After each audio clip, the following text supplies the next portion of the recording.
มันเข้าเพราะว่าเพื่อนได้ก็ได้นะครับทำกรรมการ3 คนเทียบเป็นครูชมส่วนแรกยกมาชมเป็นสีโซ่ของอันนี้นะ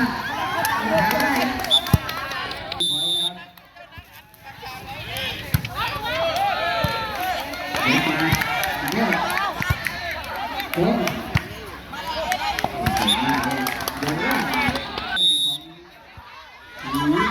น้ำแดงเป็นผู้เล่นทุกวันด้วยทุกประเภทนะครับชนะเข้าไปรอชิงชนะเลิศวันพรุ่งนี้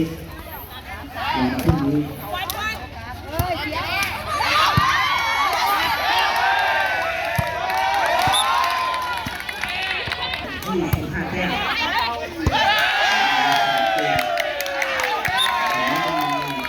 เกมที่3นี่10รวมการแข่งขันฟุตบอลจริงแล้วครับแข่งต่อที่คุณของสายเองคุณผู้ชม